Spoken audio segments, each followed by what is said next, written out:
حضرت خلیل اللہ نے اللہ سے دعائیں مانگ مانگ کے بیٹا لیا تھا. عمر کا پچھلا حصہ ہے، اولاد نہیں ہے، اللہ سے دعا مانگتے ہیں اللہ مجھے اولاد عطا کر دے. رات کے پچھلے پہر اٹھ اٹھ کے دعائیں مانگتے ہیں. خیر اللہ نے کرم فرمایا. حضرت سارہ کے بطن سے تو اولاد نہیں ہوئی، اب حضرت ہاجرہ سے نکاح کیا. اب حضرت ہاجرہ سے نکاح ہوا تو اللہ نے ان کے بطن سے انہیں ایک خوبصورت بیٹا دیا جس کا نام اسماعیل رکھا. اللہ اکبر، اللہ کی کتنی بڑی آزمائش تھی. اللہ کی طرف سے آواز آئی میرے حکم کی تعمیل کرتے ہوئے اپنی زوجہ کو اور اپنے بیٹے کو وادی غیر ذی زرع میں چھوڑاؤ. تو پھر وہ آج جہاں کعبۃ اللہ ہے، یہاں پہاڑوں کے بیچ حضرت ہاجرہ کو چھوڑ کے حضرت خلیل اللہ واپس چلے گئے. اور پھر جب حضرت اسماعیل علیہ السلام کی عمر 13 سال ہوئی تو ایک بار ملنے آئے تو حضرت خلیل اللہ کو حکم ہوا، خواب آئی اور خواب میں یہ حکم ہوا. نبیوں کی خواب بمنزلہ وحی ہوتی ہے. ہمارے جو خواب ہیں ان میں سے کچھ خواب ایسے ہیں جن کو کہا گیا نبوت کا 46واں حصہ ہے، اچھے خواب. لیکن ہمارے خواب ادغاث و احلام ایسے بھی ہوتے ہیں جو دن کے خیالات کا عکس ہوتے ہیں. کچھ ہمارے خواب ایسے ہوتے ہیں کہ جو شیطان کی طرف سے ہمارے اوپر ہوتے ہیں، شیطانی خیالات کا عکس ہوتے ہیں.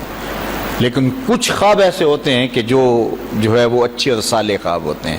لیکن نبی کا کوئی خواب ادغاث احلام نہیں ہوتا. نبی کا کوئی خواب جو ہے وہ شیطانی خیال کا نتیجہ نہیں ہوتا، اس لیے کہ نبی پر شیطان وسوسہ اندازی نہیں کر سکتا. اور اگر اس امکان کو مان لیا جائے تو ساری شریعت مشکوک ہو جاتی ہے. تو یہ امکان ہی نہیں ہے کہ نبی پر شیطان اثر انداز ہو سکے. اللہ اکبر، نبی تو نبی رہا. نبی کے سچے غلام جو ہیں، شیطان تو ان کے راستے میں رکاوٹ نہیں ڈال سکتا جب وہ اللہ کی طرف سے دیے ہوئے تقوی سے مالا مال ہو جاتے ہیں. خیر تو خواب دیکھا کہ میں بیٹے کو ذبح کر رہا ہوں.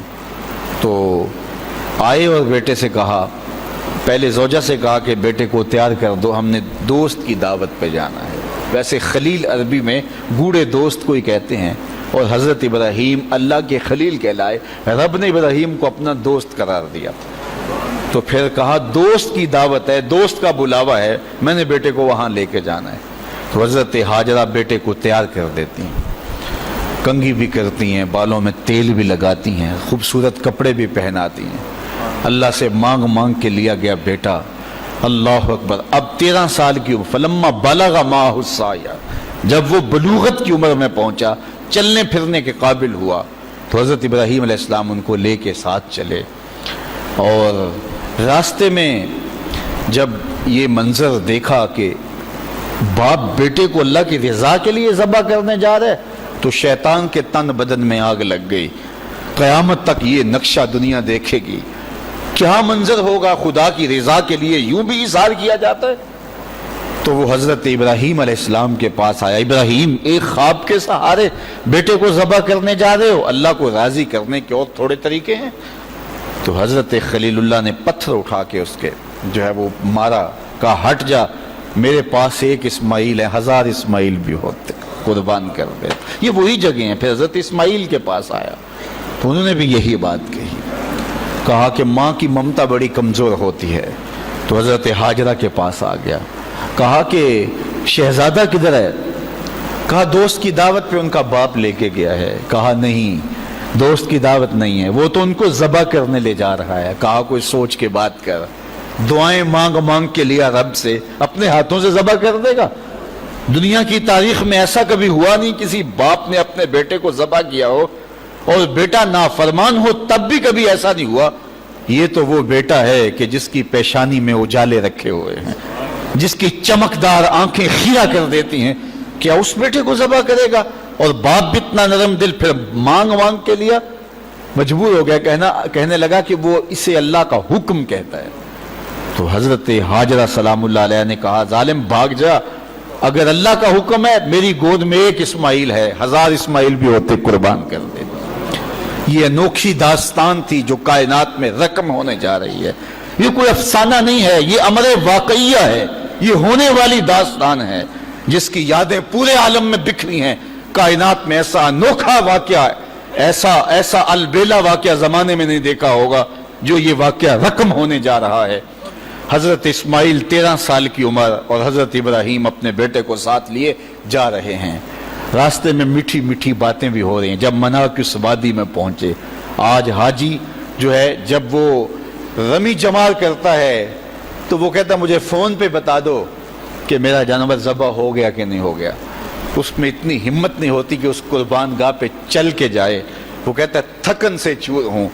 اللہ اکبر، حاجی تجھ سے تو چل کے جایا نہیں جاتا اور شریعت نے تجھے سہولت بھی دے دی، کوئی ضروری نہیں ہے کہ تو وہاں جائے. لیکن ذرا دیکھ وہ منظر کتنا دل آویز تھا. اگر حاجی کو کہا جاتا کہ بیٹا بھی ساتھ لے جانا ہے اور وہاں بیٹے کو ذبح نہیں کرنا، صرف گردن پہ چھری ہی رکھنی ہے، تو کلیجے کانپ جاتے. اللہ اکبر، رسم بھی ادا نہ ہو پاتی. لیکن یہاں ایک انوکھا واقعہ عملاً روح پذیر ہوا.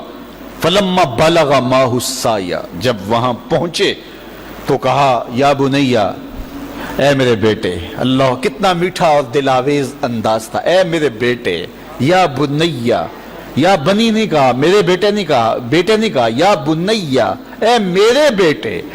اس میں اپنائیت کا جمال دیکھیے اور ٹپکتا ہوا شہد دیکھیے پیار کا. اے میرے بیٹے، میں نے خواب دیکھا ہے، انی اذبحک فانظر ماذا تری، کہ میں تمہیں ذبح کر رہا ہوں. فانظر ماذا تری، اب تو بتا تیری رائے کیا ہے. باپ نہ بتاتا ذبح کر لیتا، لیکن نے بیٹے کو شامل کیا. بتانا، میں نے یہ خواب دیکھا ہے اور نبی کا خواب بمنزلہ وحی ہے. اب تو بتا تیری رائے کیا ہے، مجھے بتائیے. باپ بیٹے کو کہے کہ میں تجھے ذبح کرنا چاہتا ہوں. اللہ اکبر. باپ اپنی مرضی سے بعض اوقات کسی بیٹے کی کسی خدمت کی وجہ سے اس کو تھوڑا سا زیادہ دے دے، یا اس سے شفقت کا رخ زیادہ ہو، یا اس کو کچھ ترجیح دے دے، تو دوسرے بیٹے ناراض ہو جاتے ہیں اور باپ کے خلاف جا کے اپنے چچاؤں سے اور دوسرے رشتہ داروں سے بات کرتے ہیں کہ ہمارا باپ ظالم ہو گیا ہے. یار اس کا روح سخن تھوڑا سا دوسرے بیٹے کی طرف ہوا تو جا کے شور کر دیا اولاد نے کہ میرا باپ ظالم ہو گیا ہے. لیکن ذرا یہاں کہانی دیکھیے باپ کیا بول رہا ہے. بیٹا میں تجھ کو ذبح کرنا چاہ رہا ہوں. فانظر ماذا تری، مجھے بتا تیری رائے کیا ہے. تو بیٹا کیا جواب دیتا ہے؟ کائنات میں ایسا منظر نہیں دیکھا ہوگا. بیٹا خاموش ہو جاتا، سر جھکا لیتا. یہ بھی بڑی بات تھی، امتثال امر تھا. بیٹا کہتا جی جس طرح آپ نے دیکھا میں تو کچھ نہیں کہہ سکتا. یہ بھی امتثال امر تھا. بیٹا کہتا ٹھیک ہے آپ کر لیجیے جو آپ نے کرنا ہے. تو یہ بھی امتثال امر تھا. لیکن جو بیٹے نے کہا، کائنات نے ایسا منظر یہ بھی نہیں دیکھا ہوگا. بیٹے نے یہ نہیں کہا ہاں کر لیجئے، بیٹے نے یہ نہیں کہا کہ خاموشی اختیار کر لی، گردن جھکا لی. ذرا دیکھیے، بیٹے نے کہا یا آباتے. باپ نے کہا تھا نا یا بنیا، اے میرے بچے، اے میرے بیٹے. تو جب یہ بات سن لی کہ میں تجھے ذبح کرنا چاہتا ہوں تو بیٹے کا لہجہ تبدیل نہیں ہوا. اللہ اکبر. آج بیٹا ہو تو کہے باپ ہو سفاک ہو، لیکن اس کے باوجود لہجہ کہ یا آباتے، اے میرے ابو. ذرا اس سے شہد ٹپکتا ہوا دیکھیے اور اس سے خدمت گاری کا جذبہ دیکھیے. یا آباتے، اے میرے ابو. آگے کیا ہے؟ یا آباتے فعل ما تومر، ابو ذبح کیا ہے، جو بھی کرنا ہے کرو. یا آباتے ذبح نہیں کہا، اے ابو ذبح کر دیجئے. ذبح کا جواب ذبح میں دیا جاتا نا، لیکن بیٹا 2 قدم آگے بڑھ گیا. یا آباتے فعل ما تومر، ابو ذبح کیا ہے، جو بھی کرنا ہے کیجئے. باقی رہی بات میری، یہ کام آسان تو نہیں کہ گردن پہ چھری چلے اور میں تڑپوں نہ، لیکن اللہ کی مدد ہو تو یہ مشکل بھی نہیں. ستاجدونی انشاءاللہ من الصابرین. آپ دیکھیں گے رب نے چاہا تو صبر کر کے دکھاؤں گا، تڑپوں گا بھی نہیں. باپ رسی بھی ساتھ لے گیا تھا، چھری بھی ساتھ لے گیا تھا. چھری نکالی. یہ کوئی قصہ نہیں، یہ کوئی افسانہ نہیں ہے، یہ حقیقت اور امر واقعیہ ہے. چشم فلک نے پہلی مرتبہ یہ منظر دیکھا. آج حوریں بھی دیکھ رہی تھی، غلمان اور رضوان بھی دیکھ رہے تھے، فرشتے بھی جھک جھک کے دیکھ رہے تھے. مالک قیامت آنے والی ہے. کہا تمہیں بتانا چاہتا ہوں، تم کہتے تھے انسان کو خلیفہ بنا رہے، سجدے تو ہم کرتے ہیں، عبادتیں تو ہم کرتے ہیں، یہ تو لڑائی کرے گا، دھینگا مشتی کرے گا. اب دیکھو میرے بندے کی ادا کو، میرے بندے کی اطاعت اور فرما برداری کے رنگ بھی دیکھو. اللہ اکبر. باپ نے بیٹے کو لٹایا، رسیوں سے بدن جکڑ لیا، ہاتھ میں چھری پکڑی ہے. اللہ اکبر. حضرت اسماعیل کو لٹایا. قرآن نے وہ باقاعدہ منظر نکاری کی ہے. فلما اسلما وتلہ للجبین، جب دونوں راضی ہو گئے. کس بات پہ راضی ہو گئے؟ کہ فلاں نمبر کی گاڑی خرید لیں، فلاں کوٹھی اور فلاں بنگلہ خرید لیں. نہیں، دونوں راضی ہو گئے. باپ ذبح کرنے پہ راضی ہو گیا اور بیٹا ذبح ہونے پہ راضی ہو گیا. اسلام اسے کہتے ہیں فلما اسلما.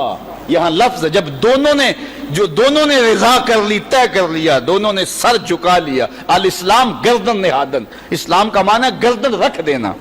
تو دونوں نے جب گردنیں رکھ دی اللہ کے حکم پر، باپ ذبح کرنے پہ تیار ہو گیا اور بیٹا ذبح ہونے پہ تیار ہو گیا. سینے میں دل رکھنے والے ہو، بیٹے کا ذبح کے لیے تیار ہو جانا چھوٹی بات نہیں تھی، لیکن باپ کا اپنے ہاتھوں سے بیٹے کو ذبح کرنا یہ اس سے بھی بڑی بات تھی. یہ تماشائے لبے بام نہیں تھا. لیکن آج زمانہ اس منظر کو دیکھ رہا ہے. منا کے سیاہ پہاڑوں میں یہ کہانی رقم ہونے جا رہی ہے. باپ نے ہاتھ میں چھری پکڑی اور بیٹے کو لٹایا. قرآن بتاتا ہے فلما اسلما، جب دونوں راضی ہو گئے، وتلہ للجبین، اور باپ نے بیٹے کو پیشانی کے بل لٹایا. اس پر مفسرین نے دو باتیں کی ہیں. للجبین کا معنی کیا ہے کہ پیشانی کے بل لٹایا، پیچھے سے ذبح کرنا چاہ رہے تھے. اور دوسرا یہ ہے کہ جس طرح جانور کو ذبح کیا جاتا ہے تو اس کی گردن کو بل دے کر کے ماتھا زمین پہ لگایا جاتا ہے کہ رگیں تن جائیں اور گردن کھل جائے تاکہ ذبح کرنے میں آسانی ہو. تو کہا کہ گردن کو جو ہے وہ کشادہ کرنے کے لیے آپ کا نازک گلا گھما کر کے پیشانی پہاڑ پتھر کے ساتھ لگائی اور رگیں تن گئی. پورا بدن جکڑا تھا رسیوں سے، اور حضرت ابراہیم نے خود بھی پٹی باندھی تھی کہ یہ منظر اتنا آسان تو نہیں ہے. اللہ اکبر. اچانک حضرت اسماعیل نے کہا ابا جان میری رسیاں کھول دو. بیٹا کیا ہوا؟ کہا کھول دو رسیاں. بیٹا ابھی تو کہہ رہے تھے یا ابت افعل ما تؤمر، جو کرنا ہے کیجئے، اب کیا بول رہے ہو؟ کہا کل کا مورخ لکھے گا باپ ذبح کرنا چاہتا تھا، بیٹا ذبح ہونا نہیں چاہتا تھا. باپ نے باندھ کے کیا ہے. کھول دو رسیاں، نہیں تڑپوں گا. رسیاں کھول دی گئیں. حضرت ابراہیم نے ہاتھ میں چھری پکڑی ہے لیکن پٹی برابر بندھی ہے. بیٹے فلما اسلما وتلہ للجبین. اللہ اکبر. تو پوری قوت کے ساتھ چھری کو نازک ریشم جیسی گردن پہ رکھا. ابراہیم تیرے حوصلے پہ قربان، اسماعیل تیری فرما برداری پہ قربان. اقبال بولے یہ فیضان نظر تھا یا کہ مکتب کی کرامت تھی، سکھائے کس نے اسماعیل کو آداب فرزند. بیٹا لیٹا ہے، رسیاں بھی کھلی ہیں، تڑپتا بھی نہیں ہے، آہو فغاں بھی نہیں کرتا، آنکھوں میں آنسو بھی نہیں ہے. باپ نے ہاتھ میں چھری پکڑی ہے، بیٹے کی نازک ریشم جیسی گردن پہ رکھی اور پوری قوت سے چھری کو دبا دیا. لیکن ہوا کیا کہ ایک بال بھی نہیں کٹا. چھری کو پاس پڑے پتھر پہ مارا. لکڑی پڑی تھی، پتھر پڑا تھا، مارا، وہ کٹ گیا. لما تقطعی یا سکین، اے سکین ہے چھری تو کیوں نہیں کاٹتی؟ اللہ اکبر. چھری نے زبان حال سے آواز دی ابراہیم الخلیل یامرنی والجلیل ینہانی. خلیل مجھے ایک بار کاٹنے کا کہتا ہے، وہ خلیل، وہ کبیر، وہ رب، وہ جلیل 70 بار کہتا ہے خبردار ایک بال بھی کاٹا. کہا تیرا کام تو کاٹنا تھا. چھری بولی آگ کا کام بھی تو جلانا تھا. جس نے آگ کو جلانے سے روکا آج اس نے مجھے کاٹنے سے روک دیا. سمجھے اس سے یہ بھی تو نتیجہ نکل سکتا ہے چلو جان چھوٹی، میرا قصور تو نہیں تھا، لیکن اللہ کے حکم کو پورا کرنے کا جذبہ تھا. پتہ نہیں دل میں کیا بات آ گئی کہ چھری کو روک دیا گیا. پھر استغفار پڑا اور چھری تیز کی اور گردن پہ رکھ کے پورا زور لگا دیا. گردن کٹ گئی، خون بہنے لگا. خوش ہو گئے کہ بڑا کام تھا کر گزرا. جلدی جلدی پٹی کھولی تو دیکھا ذبح ہونے والا بیٹا نہیں دمبا تھا. اللہ اکبر. دمبا پڑا تھا اور بیٹا پاس کھڑا مسکرا رہا تھا. تو حضرت خلیل کی زبان سے بے ساختہ نکلا اللہ اکبر.